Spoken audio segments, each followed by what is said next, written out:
Humanities കഫയുടെ പുതിയൊരു വീഡിയോയിലേക്ക് ഏവർക്കും സ്വാഗതം. ഇന്ന് നമ്മൾ നോക്കാനായിട്ട് പോകുന്നത് ഇനി വരുന്ന ഓണം എക്സാമിന് വേണ്ടിയിട്ട് +2 ഹിസ്റ്ററിയിൽ നിന്ന് 6ാമത്തെ ചാപ്റ്ററിൽ നിന്ന് ചോദിക്കാൻ ചാൻസ് ഉള്ള ഇമ്പോർട്ടൻ്റ് ആയിട്ടുള്ള ക്വസ്റ്റ്യൻസ് ആണ്. അപ്പോൾ ഈ ഒരു ചാപ്റ്റർ നിങ്ങൾ പഠിക്കുന്ന ടൈമിൽ ഏതൊക്കെ ടോപ്പിക്സ് ആണ് ഇമ്പോർട്ടൻ്റ് ആയിട്ട് നോക്കേണ്ടതെന്നുള്ളൊരു കാര്യമാണ് പറയാനായിട്ട് പോകുന്നത്. അപ്പോൾ ഇംഗ്ലീഷിലും മലയാളത്തിലൊക്കെ ഏതൊക്കെ ടോപ്പിക്സ് ആണ് നോക്കേണ്ടതെന്നുള്ളത് പേര് പറയുന്നുണ്ട്. ഈ മലയാളം മീഡിയം ടെക്സ്റ്റ് കണ്ടിട്ട് ഇംഗ്ലീഷുകാരും പോകരുത് കേട്ടോ. കാരണം ഇതിനകത്ത് ഇംഗ്ലീഷിൻ്റെ പേര് ഇംഗ്ലീഷിലുള്ള ടൈറ്റിൽസ് കൂടി മെൻഷൻ ചെയ്തിട്ടുണ്ട്. അതുകൊണ്ടാണ് ഈ ഒരു ടെക്സ്റ്റ് വെച്ച് കാണിക്കുന്നത്. ഓക്കെ, നമ്മൾ പറയുമ്പോൾ രണ്ടും കൂടി ഇടകലർത്തി തന്നെയാണ് പറയാം. ഓക്കെ, സോ ഏതാണ് നമ്മുടെ ചാപ്റ്റർ? ഭക്തി സൂഫി ട്രഡീഷൻസ് ആണ്. അതായത് ഭക്തി സൂഫി പാരമ്പര്യങ്ങൾ എന്ന് പറയുന്നതാണ് 6ാമത്തെ ചാപ്റ്റർ. ഓക്കെ, എനിക്ക് തോന്നുന്നു നിങ്ങൾക്ക് ഈ ഒരു ചാപ്റ്റർ വരെ ആയിരിക്കാം എക്സാമിന് ഉണ്ടാവുക കേട്ടോ. ഇനി അഥവാ അതിൽ കൂടുതലുണ്ടെന്ന് വല്ലതും പറഞ്ഞിട്ടുണ്ടെങ്കിൽ നിങ്ങൾ കമൻറ്റ് സെക്ഷനിൽ അറിയിച്ചാൽ മതി. നോർമലി ഇതുവരെയാണ് ചോദിക്കാറുള്ളത്. ഓക്കെ, അപ്പോൾ ഇതിൽ ആദ്യമേ തന്നെ നിങ്ങൾ നോക്കേണ്ടത് ഭക്തി മൂവ്മെൻറ്റിനെ പറ്റിയിട്ട് നമുക്കൊരു എസ്സേ ചോദിക്കാൻ ചാൻസ് ഉണ്ട്. 8 മാർക്കിന് വേണ്ടിയിട്ട് ഭക്തി പ്രസ്ഥാനം എന്താണ് എന്നുള്ളത് ബേസ് ചെയ്തിട്ട് ഒരു എസ്സേ വരാൻ ചാൻസ് ഉണ്ട്. അപ്പോൾ അങ്ങനെ നിങ്ങൾ എസ്സേ ചോദിക്കുകയാണ്, ക്വസ്റ്റ്യൻ പേപ്പറിൽ എസ്സേ വരികയാണെങ്കിൽ ഇതിൽ ആദ്യം കൊടുത്തിട്ടുള്ള ഭാഗമൊക്കെ ഒരു ഇൻട്രൊഡക്ഷൻ ആയിട്ടുള്ളൊരു ഭാഗമാണ്.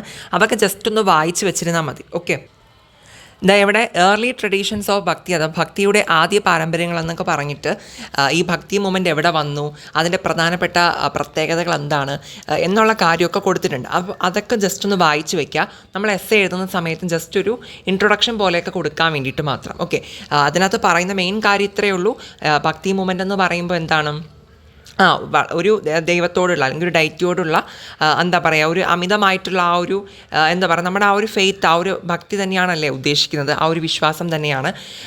ദെൻ അതിൻ്റെ കുറേ പ്രത്യേകതകളൊക്കെ ഉണ്ട്, അതൊക്കെ പറയുന്നുണ്ട്. ആ പോയിൻറ്റ്സൊക്കെ ജസ്റ്റ് ഒന്ന് വായിച്ച് വയ്ക്കുക. പിന്നെ നിങ്ങൾ ആ എസ്സേ ചോദിക്കുകയാണെങ്കിൽ ഇൻക്ലൂഡ് ചെയ്യേണ്ട പോയിൻ്റാണ് ആൾവാർസും നായനാർസും. തമിഴ്നാട്ടിലെ ആൾവാരന്മാരും നായനാർമാരും എന്ന് പറയുന്നത് ആ ഒരു എസ്സേ ചോദിക്കുകയാണെങ്കിൽ ആ ഒരു ടോപ്പിക്ക് അതിനകത്ത് ഉൾപ്പെടുത്തുക. പിന്നെ ജാതിയോടുള്ള മനോഭാവം എങ്ങനെയായിരുന്നു, ആറ്റിറ്റ്യൂഡ്സ് ടുവേർഡ്സ് കാസ്റ്റ്, ഈ ഭക്തി മൂവ്മെൻ്റ് അത് ജാതിക്ക് എന്തായിരുന്നു റോൾ ഉണ്ടായിരുന്നത്, ആ ഒരു കാര്യം പറയുന്നുണ്ട്. പിന്നെ വിമൻ ഡിവോട്ടീസ്, സ്ത്രീ ഭക്തരെ പറ്റിയിട്ട് പറയുന്നുണ്ട്. സോ അതും എസ്സേക്കകത്ത് ഉൾപ്പെടുത്തേണ്ടി വരുന്നതാണ്. പിന്നെ റിലേഷൻസ് വിത്ത് സ്റ്റേറ്റ്, രാഷ്ട്രവുമായുള്ള ബന്ധം എങ്ങനെയായിരുന്നു. പിന്നെ അത് മാത്രമല്ല വീരശൈവ ട്രഡീഷൻ, കർണാടകയിലെ വീരശൈവ പ്രസ്ഥാനത്തെ വീരശൈവ പാരമ്പര്യം വരെയുള്ള കാര്യങ്ങൾ 8 മാർക്കിന് ഭക്തി മൂവ്മെൻറ്റ് ചോദിക്കുകയാണെങ്കിൽ നിങ്ങൾക്ക് എഴുതാം.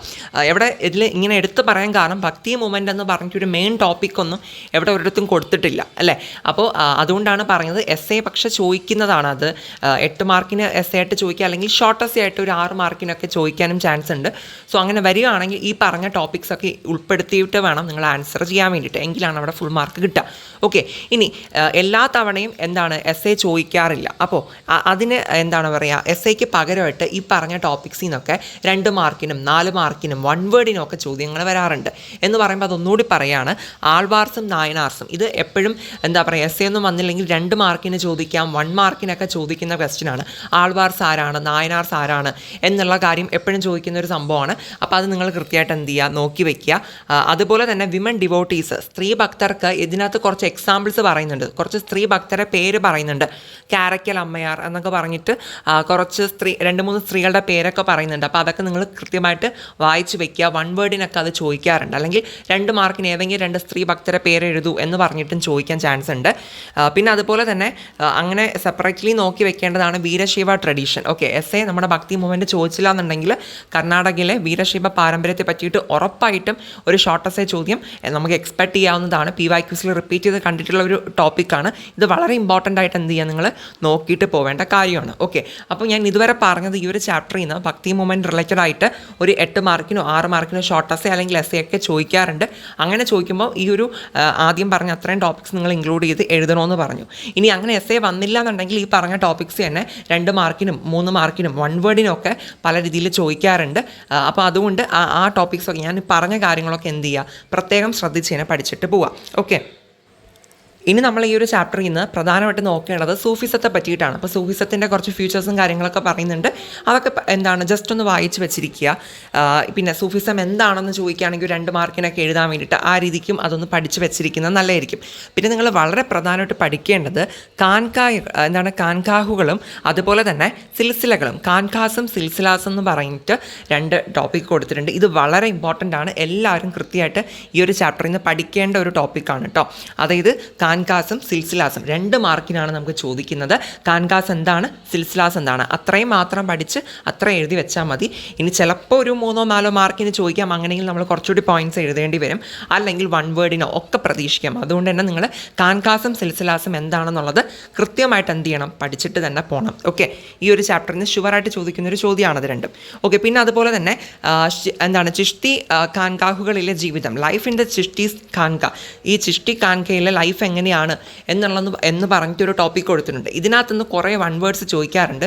ഇത് ആക്ച്വലി ഇത്തിരി ഓർത്ത് വെക്കാനൊക്കെ പാടാണ് ഈ ഒരു ടോപ്പിക്ക്.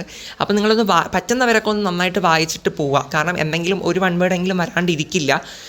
അല്ലെങ്കിൽ ചിലപ്പോൾ സെപ്പറേറ്റ്ലിയും എഴുതാൻ ചോദിക്കാം. കൂടുതലും 1 വേർഡ്സ് ആണ് കേട്ടോ കണ്ടിട്ടുള്ളത്, എങ്ങനെ വേണോ ചോദിക്കാം. അപ്പോൾ അതുകൊണ്ട് തന്നെ ഈ ഒരു ടോപ്പിക്കിൽ നിന്ന് നിങ്ങൾ എന്ത് ചെയ്യുക, കുറച്ച് എന്താ പറയുക, സൂഫികളുടെ പേരും കാര്യങ്ങളൊക്കെ വരുന്നുണ്ട്. അപ്പോൾ അതൊക്കെ ജസ്റ്റ് ഒന്ന് വായിച്ച് വെച്ചിട്ട് പോവുക. ഓക്കെ, 1 വേർഡിനൊക്കെ ചോദിക്കാറുള്ളതാണ്. പിന്നെ അടുത്ത് വരുന്നത് സിയാറത്തും ഖവാലിയും, അതായത് സിയാറത്തുകളും ഖവാലിയും എന്താണെന്നുള്ളത്, ഇതും വളരെ ഇമ്പോർട്ടൻ്റ് ആണ്. 2 മാർക്കിന് ചോദിക്കാം, 4 മാർക്കിനും അങ്ങനെയൊക്കെ വരാം, 1 വേർഡിന് വേണമെങ്കിൽ അങ്ങനെയും വരാം. നേരത്തെ ഞാൻ എന്താണ് നമ്മുടെ കാൻകാസും സിൽസിലാസും പഠിക്കണമെന്ന് പറഞ്ഞില്ലേ, അതുപോലെ പ്രാധാന്യം കൊടുത്ത് പഠിക്കേണ്ടതാണ് ഈ പറയുന്ന സിയാറത്തും ഖവാലി എന്ന് പറയുന്നത്. എന്താണെന്നുള്ളത് ഒന്ന് അറിഞ്ഞു വെച്ചിരുന്നാൽ മതി. ഇതൊക്കെ ഈസിയാണ് കേട്ടോ ഈ ഒരു ചാപ്റ്ററിൽ നിന്ന്. പിന്നെ നിങ്ങൾ ഈ ഒരു ചാപ്റ്ററിൻ്റെ അവസാന ഭാഗം എത്തുമ്പോൾ പുതിയ ഭക്തി മാർഗ്ഗങ്ങൾ, ന്യൂ ഡെവോഷണൽ പാത്സ്, സംവാദവും ഭിന്നതയും വടക്കേ ഇന്ത്യയിൽ, dialogue and dissent in northern India എന്ന് പറഞ്ഞിട്ടൊരു വലിയ ടോപ്പിക് ഉണ്ട്. ഇതിനകത്ത് നമ്മൾ 3 വ്യക്തികളെ പറ്റി പ്രധാനമായിട്ട് പഠിക്കുന്നുണ്ട്. ഒന്ന് കബീറാണ്. ഓക്കെ, കബീറിനെ പറ്റിയിട്ട് നിങ്ങൾക്ക് മസ്റ്റായിട്ടും വായിച്ചിട്ട് പോവുക. കാരണം കബീറിനെ പറ്റിയിട്ട് നമുക്ക് ഷോർട്ട് എസ്സേ ആയിട്ട് എഴുതാം, ചോദിക്കാം, അല്ലെങ്കിൽ ഇതിനകത്തുനിന്ന് അല്ലെങ്കിൽ 1 വേർഡ്സ് ഒക്കെ ഒത്തിരി ചോദിക്കാറുണ്ട്. അയാൾ ഇത് ഗ്രന്ഥങ്ങളുടെ പേരും കാര്യങ്ങളൊക്കെ പറയുന്നുണ്ട്. സോ അത്യാവശ്യം വായിച്ചിട്ട് പോവുക. ഇത്തിരി ടഫാണത് വായിച്ച് വയ്ക്കാൻ വേണ്ടിയിട്ട്. എല്ലാവർക്കും ആയിരിക്കില്ല, ചിലർക്കെങ്കിലും അത് ഇത്തിരി ടഫായിട്ട് ഫീൽ ചെയ്തേക്കാം ഈ പറയുന്ന ടോപ്പിക്സൊക്കെ. പക്ഷേ എങ്കിലും നിങ്ങളൊന്ന് മനസ്സിരുത്തി വായിച്ച് നോക്കുക കേട്ടോ.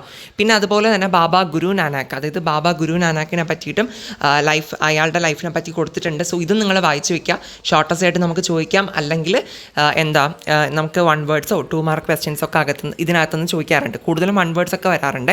പിന്നെ മീരാബായി പലപ്പോഴും ഒരു 4-5 മാർക്കിന് ചോദിക്കുന്ന ഒരു ഷോർട്ട് എസ്സേ ചോദ്യമാണ്. എളുപ്പമാണ്. മീരാബായിയുടെ ജീവിതത്തെ പറ്റി പഠിക്കാൻ നല്ല ഈസിയാണ്. ഒരു കഥ തന്നെയാണ് കൊടുത്തിട്ടുള്ളത്.